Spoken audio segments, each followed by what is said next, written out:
Ces dernières semaines, certains d'entre vous m'ont fait remarquer que j'oppose souvent les deux versants de la psychanalyse, le versant adaptatif et le versant subversif. Et vous m'écrivez en me disant finalement qu'est-ce que ça veut dire subversif. Quand vous parlez de subversion, qu'est-ce que vous voulez dire par là? C'est un sujet qui est à la fois simple et compliqué. Déjà si l'on s'en tient à la définition proposée par les dictionnaires.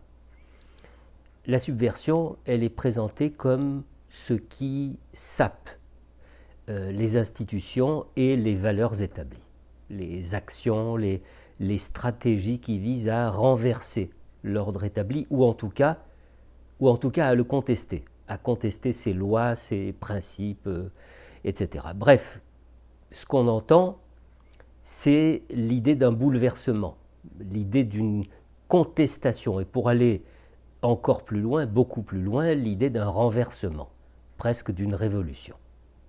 Donc, de quelque chose d'assez violent. Alors évidemment, je comprends qu'il soit difficile de faire un lien entre ces acceptions de la subversion et la psychanalyse. Est-ce que ça signifie que l'on sort d'une analyse en devenant un révolutionnaire? Est-ce qu'une psychanalyse nous transforme forcément en activistes, prêts à n'importe quoi? Non. Ou plutôt non, pas forcément.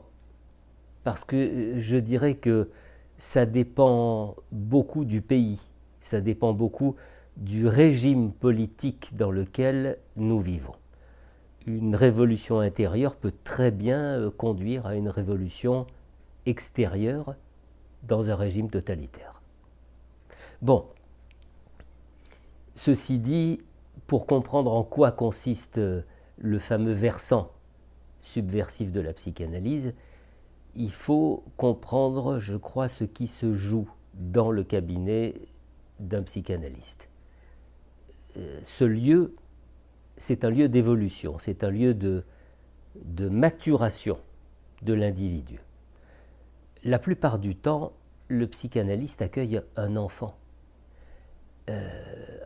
qui pendant très longtemps, pendant des années la plupart du temps, va éclairer son parcours de vie afin de saisir, de percevoir ce qui l'a empêché de devenir adulte.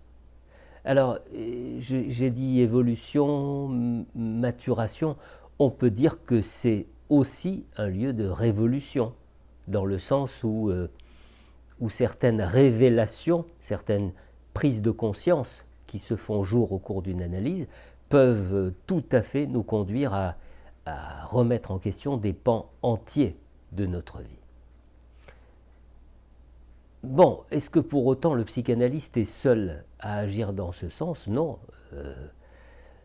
Il y a les philosophes, il y a des enseignants qui œuvrent avec le même objectif. Toutefois, il y a une différence flagrante entre ces professionnels et les psychanalystes. La différence, c'est que les philosophes, par exemple, ou les enseignants s'adressent à des groupes, à des classes, à des auditeurs, à des spectateurs, ou quelquefois au monde en général. Alors que le psychanalyste, lui, il vit une relation à deux. Voilà, il vit une relation dans l'intimité du deux. Et cette relation, c'est un accompagnement à la découverte de soi par soi-même et pour soi-même. Il y a sur le divan un sujet qui est littéralement empêtré dans une espèce d'armature morale très culpabilisante. Une armature qui l'empêche souvent de penser critique. Alors si, à l'issue de son cheminement, s'il parvient à penser par lui-même, alors ça signifie qu'il ne fait plus partie de la foule d'individus qui vivent dans l'illusion de choisir leur vie. Et vu sous cet angle, Et ben voilà, la subversion apparaît comme une extraction du sujet hors de cette foule par la révélation de sa singularité et son assomption. Et ça a évidemment plusieurs conséquences, pas toutes positives au sens où la plupart de nous l'entendons, mais c'est un autre sujet.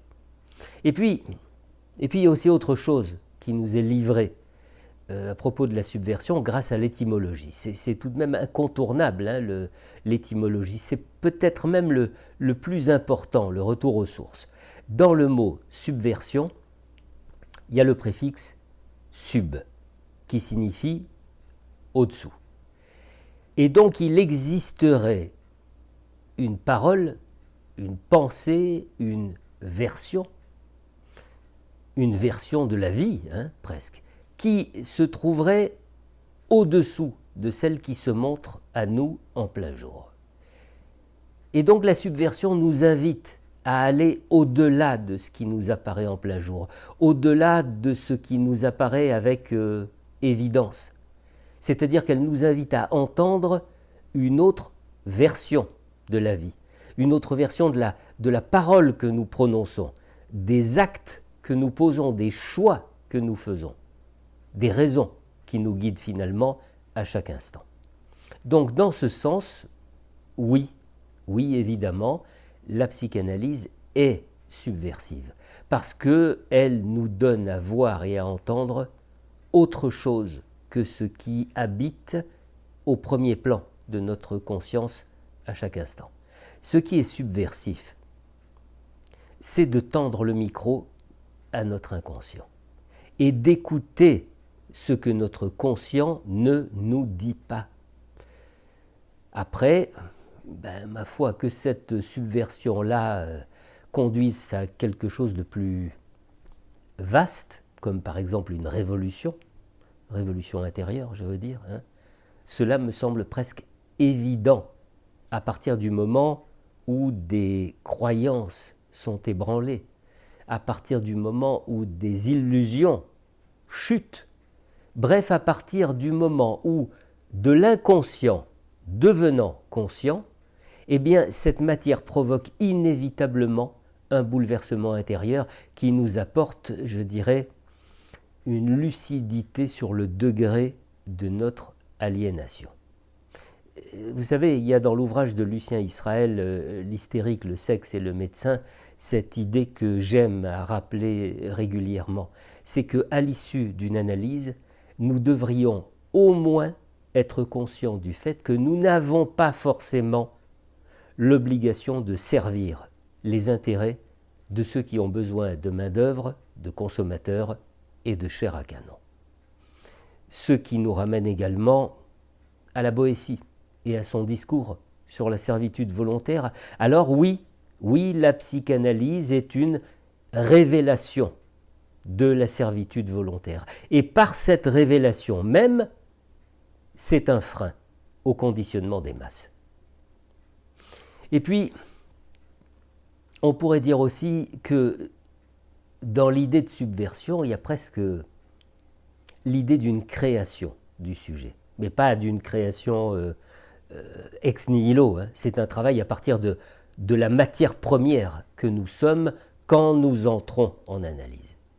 Et ça me permet de rappeler cette belle métaphore de Freud quand il fait le parallèle, la distinction entre la peinture et la sculpture. Le peintre, lui, dépose de la matière sur la toile pour créer une œuvre. Et s'il n'est pas tout à fait satisfait de ce qu'il a créé, il peut très bien déposer de nouvelles couches de peinture sur la première couche pour créer une œuvre nouvelle. Et il peut même, comme cela s'est fait à maintes reprises dans l'histoire, cacher volontairement la couche première pour des raisons diverses. Le travail du sculpteur, lui, est radicalement différent. Il s'agit non pas de déposer de la matière pour créer une œuvre, mais d'ôter de la matière à un bloc de marbre, à un bloc de pierre, dans lequel existe déjà en puissance l'œuvre qui sera révélée par l'artiste.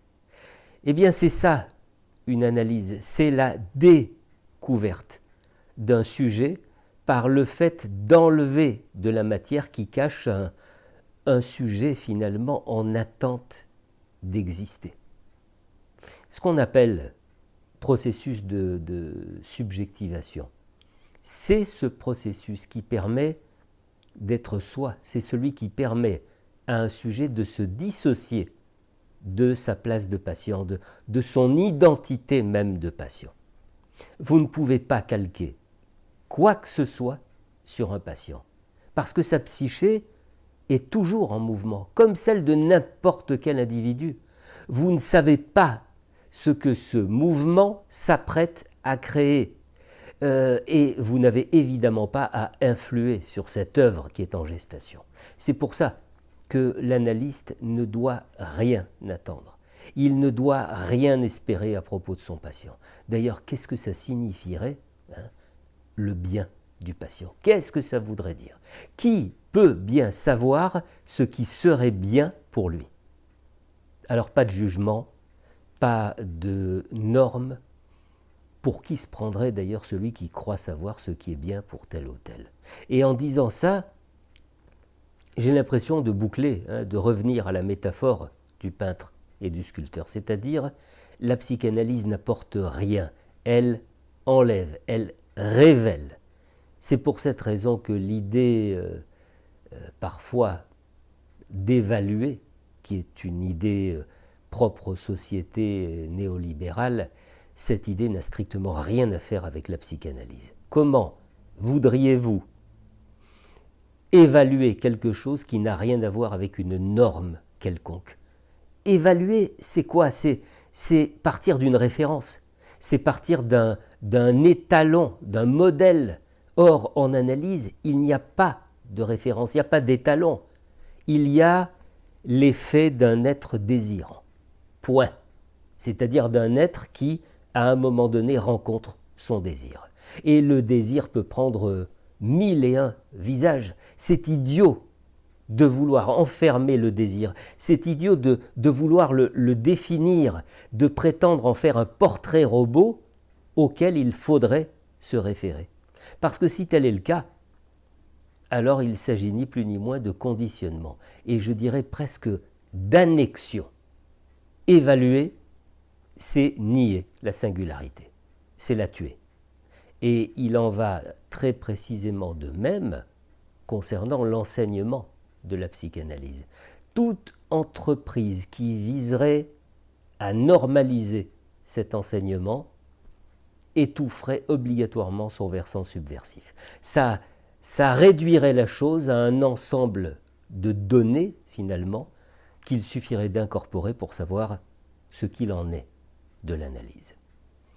Alors espérons juste que l'on n'y arrivera jamais.